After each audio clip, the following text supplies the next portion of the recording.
Hey guys, welcome in the world of dark Guruji. दोस्तों, जिंदगी में हमारे पास दो ऑप्शन रहते हैं। जो गलत हो रहा है उसे होने दो, स्वीकार कर लीजिए। और ऑप्शन दो रहता है कि उसे बदलने की कंप्लीट जिम्मेदारी लीजिए, बदल कर ही चैन से सांस लीजिए। तो हम लोग ऑप्शन नंबर 2 चूज कर लेंगे। दोस्तों, हम लोग लड़ेंगे।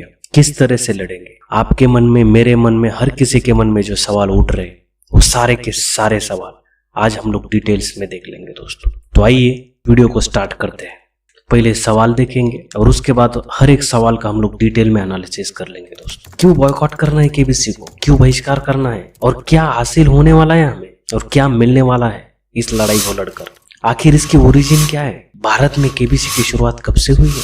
केबीसी का सफर अब तक कैसा रहा है? केबीसी ने कितने लोग की जिंदगी अब तक बदल दी है, मतलब कितने लोग करोड़पति बन गए? इसके रूल्स एंड रेगुलेशंस क्या है? केबीसी का रिमोट एक्चुअली किसके हाथ में है या किसके हाथ में इसका कंट्रोल है? आखिर केबीसी ने गुनाह क्या किया है? सारे सवालों का सही जवाब देकर भी केबीसी हमें रिप्लाई क्यों नहीं दे रही है, हमें सेलेक्ट क्यों नहीं कर रही है, और हमें रिस्पॉन्स भी क्यों नहीं दे रही है? ऐसी क्या गलती हो रही है हमसे जाने अनजाने? रैंडमाइजर सॉफ्टवेयर के नाम पर केबीसी कहीं फ्रॉड तो नहीं कर रही है हमारे साथ? एक सीजन में फास्टेस्ट फिंगर फर्स्ट के लिए कितने लोगों का सिलेक्शन होता है? ऐसी क्या बड़ी आफत आ गई केबीसी के ऊपर कि उन्होंने 7 करोड़ के सवाल को लाइफलाइन लेना देना ही बंद कर दिया? हम आवाज किस तरह से उठाएंगे, किस तरह से ये लड़ाई लड़ेंगे? हमारे पास क्या ऑप्शंस है, क्या क्या कर सकते हैं हम लोग? किस किस को इस लड़ाई में उतरना चाहिए और क्या करना पड़ेगा? आखिर हमारी जिम्मेदारी क्या है? फाइनल लड़ाई हम कब तक जीतेंगे? रिजल्ट क्या आएगा आखिर इसका? वो जो नीचे वाला लाल बटन दिखाई दे रहा है, सब्सक्राइब वाला बटन, उस पर क्लिक कर दीजिए ताकि हर एक अपडेट आपके पास आए। आपको गुस्सा आ रहा हो केबीसी के ऊपर, कुछ भी हो रहा हो, बहुत सारा गुस्सा आ रहा है ना, तो पूरा का पूरा निकाल दो उस बटन के ऊपर। तो चलिए दोस्तों, हर एक सवाल को डिटेल में एनालिसिस करते हैं। बहिष्कार क्यों करना है, या हिले मैम, यार की टीवी सर, शर्मा सर, ये आप सारे के सारे कमेंट पढ़ लीजिए, मेरे पास इतने कमेंट है। दुख की बात यह है दोस्तों, अपने देश में कितने लोग होंगे ऐसे, आप सोच लीजिए थोड़ा कि कितने लोग के साथ इतनी सारी नाइंसाफी होती होगी, पर वो आवाज नहीं उठाते, क्योंकि दर्द बताए तो किसको बताए ना, कि मेरा एक सवाल गलत है, 2 सवाल गलत है, मुझे IVR कॉल आएगा नहीं आएगा, या फिर सारे सवाल सही है फिर भी कॉल नहीं आ रहा है। मतलब गलती क्या है ये तो एटलीस्ट पता होनी चाहिए। मतलब केबीसी के अंडर ट्रांसपेरेंसी होनी चाहिए दोस्तों, ताकि आने वाली हर एक सीजन में हर किसी के मन में ये जो सवाल उठते हैं, एक हर एक सवाल का रूल्स एंड रेगुलेशंस के अंदर मेंशन करके केबीसी ने एक अच्छी तरह से एग्जाम की तरह उसे कंडक्ट करना चाहिए, ताकि आने वाले हर एक कंटेस्टेंट्स को, जो भी कोई केबीसी में जाना चाहता है, उसको हर एक सवाल का जवाब उसके PDF में टर्म्स एंड कंडीशन में ही मिलना चाहिए। इसके लिए हमें केबीसी के ऊपर बहिष्कार करना है, बॉयकॉट करना है, और हमें ये लड़ाई लड़नी है। दोस्तों, आखिर इसकी ओरिजिन क्या है?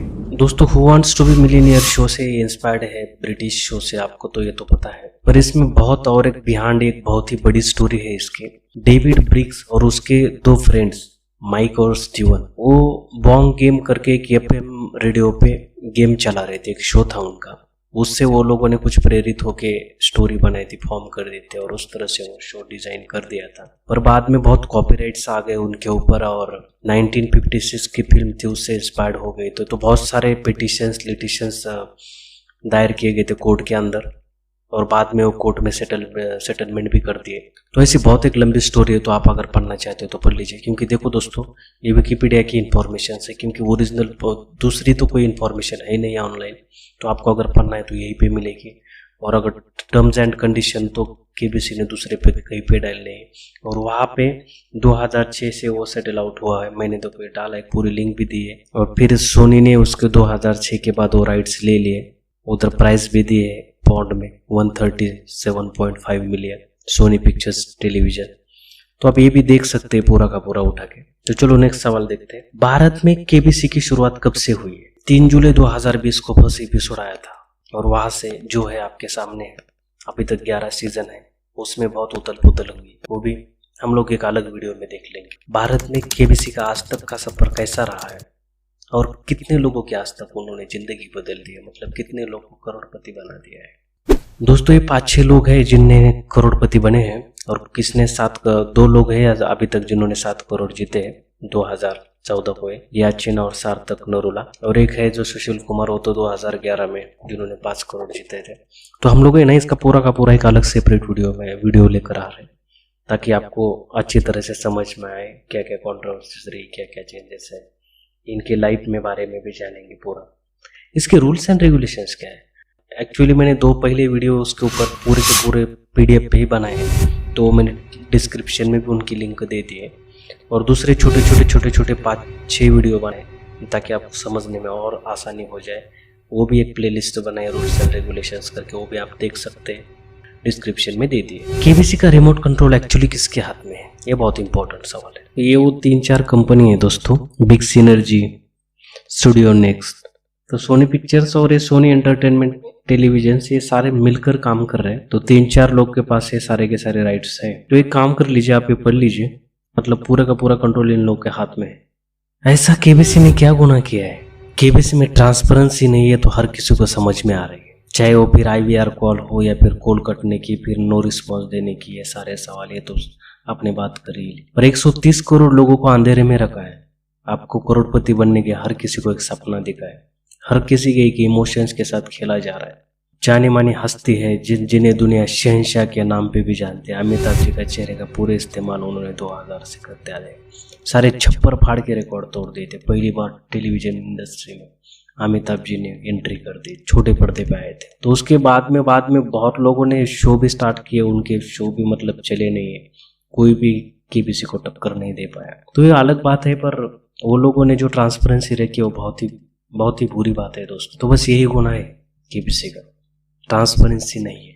बस सारे सवालों का जवाब सही देकर भी KBC हमें रिप्लाई क्यों नहीं दे रही, हमें सेलेक्ट क्यों नहीं कर रही है, ऐसी क्या गलती हो रही है हमसे जाने अनजाने। हमने आज तक आवाज़ नहीं उठाई है, सबसे बड़ी गलती है, सबसे बड़ी, क्योंकि किसी ने भी आवाज़ नहीं उठाई रूल्स एंड रेगुलेशंस के ऊपर। इसी वजह से हमें कोई मतलब उन्होंने ग्रांटेड लेना शुरू कर दिया कि कोई कुछ नहीं बोलता तो चलो जो चल रहा है वो एकदम सही चल रहा है। यही हमारे सबसे बड़ी गलती है दोस्तों। पहले राजा लोग राज्य कर रहे थे हमारे ऊपर, उन लोगों को एक दिन निकाल दिया, फिर ब्रिटिश आए, ब्रिटिश लोगों ने राज किया, फिर उन लोगों को हमने भगा दिया, फिर अभी अपने लोग थे, अपने लोग के ऊपर हम लोगों ने भरोसा स्टार्ट कर दिया, डेमोक्रेसी आई।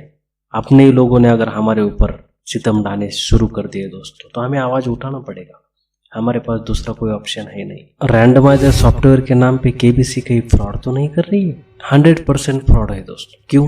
क्योंकि वो सब लॉजिकली तार्किक तरीके से करते हैं ना, उसमें कोई टर्म्स एंड कंडीशन है डिटेल में, वो सब रैंडमली पिकअप करते हैं डेटा।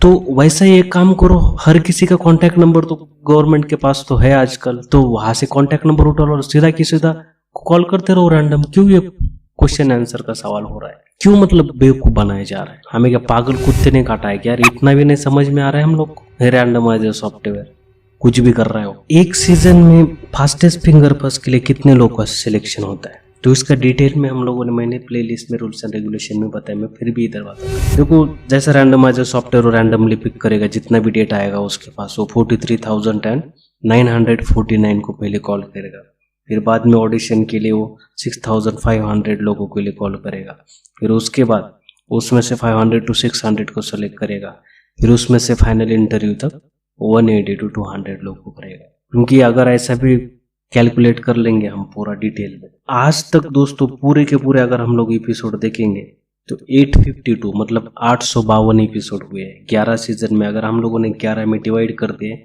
तो लगभग 77.4545 आ रहे हैं, मतलब लगभग 78 एपिसोड पकड़ लीजिए। और उन्होंने बताया कि हर एक सप्ताह में मतलब मंडे टू फ्राइडे तक 5 एपिसोड होते हैं। तो फास्टेस्ट फिंगर फर्स्ट खेलने के लिए 10 लोग होते हैं, हर एक वीक में निकाल दिया जाता है, एक ही वीक खेल सकते। तो 10 लोग में 5 एपिसोड होते, तो मतलब एक एपिसोड के लिए 2 लोग, तो 78 एपिसोड के लिए कितने हुए दोस्तों? 156। तो चलो हम लोगों ने थे 180 और 200 तक पकड़ ली, क्योंकि कुछ लोग आए नहीं है तो एक्स्ट्रा पकड़ ली। तो इतना रेशियो है, मतलब अगर 3-4 करोड़ लोगों तक भी रजिस्ट्रेशन जाता है दोस्तों, तो अगर वहां से आप पकड़ लीजिए कि ये कितना मतलब निगेटिव 0.0000 का तक 1% है रेशियो फास्टेस्ट फिंगर फर्स्ट खेलने तक। हर साल कितने रजिस्ट्रेशन आते कितने जाते हैं किसी को पता नहीं, मतलब ये डेटा वो लोग लीक ही नहीं करते, बताते नहीं। ट्रांसपेरेंसी होनी चाहिए, कितने कॉल आ रहे क्या रहे, कितने को कॉल किए कितने को नहीं। KBC सब छुपा रास्ता है, छुपा रुस्तम है सारा। ऐसी क्या बड़ी आफत आ गई KBC के ऊपर कि 7 करोड़ का जो सवाल है उसको लाइफ लाइन लेना देना कंप्लीट बंद कर दिया है। तो इसका सीधा जवाब है दोस्तों, 2011 में जो 5th सीजन था उसमें सुशील कुमार जी ने वो एक एपिसोड देख लीजिए, मैंने उधर डाल दिया है, पूरा डिटेल में एनालिसिस कर दिया, प्लेलिस्ट में मैंने उसको डाल दिया है, आप देख सकते हो। 1 करोड़ का सवाल का जवाब उन्होंने लाइफलाइन लेकर दिया था। फिर 5 करोड़ के सवाल को उन्होंने 2 लाइफलाइन बचे कुछ यूज कर दिए थे। एक फोन और फ्रेंड थी तब, तो 30 सेकंड दी थी, वो तो आपको पता है, वो तो फेल हो गई उनकी। डबल डिप थी, जो एक बार ले लेते तो जवाब देना कंपलसरी था, तो उसी लाइफलाइन यूज कर उन्होंने 5 करोड़ का भी जवाब दे दिया। तो शायद केबीसी वाले 100% इसी से डर गए कि यार 5 करोड़ वो बंदा लेकर गया, तो ऐसा ना हो जाए कि वो लाइफलाइन अगर 7 करोड़ पे दे तो हर एक 7 करोड़ लेकर जाएगा। तो बस वो लोग नहीं चाहते कि आप ज़्यादा से ज़्यादा रकम जीत, तो ये भी मतलब उसका एक्सप्लेनेशन मांगना चाहिए, लाइफलाइन अलाउड करना चाहिए। और 2019 में सनोज राज जी के पास, मैंने तो बताया कि उनके पास तो लाइफलाइन थी, उनको 1 करोड़ का सवाल का जवाब आ रहा था। अगर एक्सपर्ट की लाइफलाइन अगर ये रहती तो वो 7 करोड़ लेके जाते थे दोस्तों। तो ये बहुत इंपॉर्टेंट है। आपको अगर 1 करोड़ का सवाल आ रहा है, तो अगर आपके पास इतनी इंपॉर्टेंट लाइफलाइन है 7 करोड़ की, तो आप यूज कर सकते हो एक्सपर्ट की। एक्सपर्ट का तो गलत नहीं हो सकता, क्योंकि एक्सपर्ट पढ़कर जवाब देता है उधर सवाल का, वो थोड़ा ही उतना एक्सपर्ट होते हैं। लास्ट क्वेश्चन दोस्तों, हम आवाज किस तरह से उठाएंगे, हमारे पास क्या क्या ऑप्शन है, किस किस को लड़ाई में उतरना चाहिए और क्या क्या करना पड़ेगा हमें, हमारी जिम्मेदारी क्या है, फाइनल लड़ाई में हम कब जीतेंगे, तो इसका भी हम लोग डिटेल में। पहली बात तो ये कि मैंने जो भी ऑप्शन दिए है, ये छोड़कर अगर आपके मन में भी कुछ अच्छी तरह से ऑप्शंस है कि किस तरह से हमें लड़ाई लड़कर अच्छे रूल्स एंड रेगुलेशंस केबीसी की तरफ से इंट्रोड्यूस हो जाए आने वाले सीजन में, इसके लिए अगर आपके पास है दोस्तों तो मुझे कमेंट में बताया करो प्लीज। क्या पता कि अगर आपसे एक अच्छा जवाब मिल जाए तो वही रास्ता बेस्ट हो, तो प्लीज कमेंट कर लीजिए। तो मैंने ये कुछ 3-4 ऑप्शन चुने हैं, देखो आप, मैं आपके सामने रखता हूँ। मुझे लगता है ये हमारे पास बेस्ट 4 ऑप्शन है दोस्तों, हमारे पास मेजर 4 ऑप्शन है दोस्तों। उसका नंबर 1 ईमेल करना, क्योंकि उन्होंने जो ये ईमेल आईडी दिया ना, इसके ऊपर एक दिन हम डिसाइड करेंगे और सारे के सारे जितने भी लोग हैं वो ईमेल करेंगे ताकि वो रिप्लाई कर दे। नंबर 2 ये होगा कि हम लोग जिस दिन शो स्टार्ट होगा उससे 3-4 दिन पहले से हम लोग ट्वीट करना शुरू कर दें, क्योंकि अगर एक साथ हजारों लाखों ट्वीट आ गए तो केबीसी वालों को रिप्लाई करना पड़ेगा दोस्तों। सोनी टीवी को करेंगे, केबीसी को करेंगे, अमिताभ जी, जितने भी स्टार है, मीडिया है, वो लोग को हम लोग ट्वीट करेंगे एक साथ। ये भी दूसरा ऑप्शन होगा। तीसरा ऑप्शन है कि मीडिया वालों को भी ट्वीट करते हम लोग ये जानकारी देंगे। और नंबर 4 का ऑप्शन है, लास्ट ऑप्शन ये है हमारे के पास कि हर एक हमारा पर्सनल वीडियो हम बनाए, केबीसी की पढ़ाई स्टार्ट की है, अभी तक कितनी बार की है, कितने सवालों का जवाब दे दिया है, अगर वो सारे के सारे हम डिटेल में बता देंगे एक वीडियो में, और ये पूरी की पूरी इंफॉर्मेशन हम लोग मीडिया में दे देंगे, तो इससे भी बहुत इंपॉर्टेंट, बहुत ही इम्पैक्ट पड़ जाएगा दोस्तों। कि मतलब नाइंसाफी जो भी हो रहे हैं ना, उसके ऊपर भी अगर एक डॉक्यूमेंट्री बन जाएगा, तो मीडिया वाले तो हंग्री पीपल्स होते हैं, तो ये भी बहुत एक इंपॉर्टेंट टूल है। मुझे लगता है दोस्तों कि सारी की सारी लड़ाई हम लोग ऑनलाइन लड़कर ही जीत सकते। तो आपको क्या लगता है कमेंट बॉक्स में बता दीजिए मुझे, ताकि और भी कुछ ऑप्शन आए तो बहुत ही बढ़िया हो दोस्तों। इसके अलावा भी अगर आपके पास कोई अच्छा ऑप्शन है तो प्लीज मुझे कमेंट बॉक्स में बता दीजिए। और ये लड़ाई दोस्तों, अगर आपको लगता है कि केबीसी के रूल्स एंड रेगुलेशंस गलत है, ये बदलने चाहिए, अगर आपको सच में लगता है तो ही बदल जाएंगे दोस्तों। अगर आप कुछ कर सकते हैं तभी बदल जाएंगे। अगर आपको लगता है सारे ठीक है, तो अगर कुछ नहीं करेंगे आप, तो मैं अकेला कुछ नहीं कर सकता हूँ दोस्तों। तो इसके लिए आपको सबको एक होना पड़ेगा, लड़ना पड़ेगा, ईमेल्स करने पड़ेंगे, ईमेल के बाद ट्वीट करना पड़ेगा, वीडियो डालने पड़ेंगे, मीडिया से भी हम लोग को फिर मेल कर भी पूरी इंफॉर्मेशन दे सकते हैं। तो आपका रोल बहुत इंपॉर्टेंट है। अगर आप इंसाफ चाहते हो, आने वाले हर एक सीजन में केबीसी में ट्रांसपेरेंसी और रूल्स एंड रेगुलेशन बदल जाए, ये रैंडमाइजर सॉफ्टवेयर का खात्मा हो जाए, तभी ये पॉसिबल है। तो बस इतनी सी थी वीडियो दोस्तों।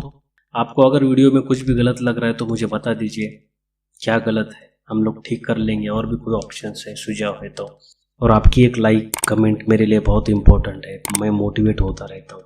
तो प्लीज़ लाइक कमेंट करने के लिए मत भूलो, और सब्सक्राइब तो इम्पोर्टेंट है ताकि आपको हर एक वीडियो की अपडेट मिले। तो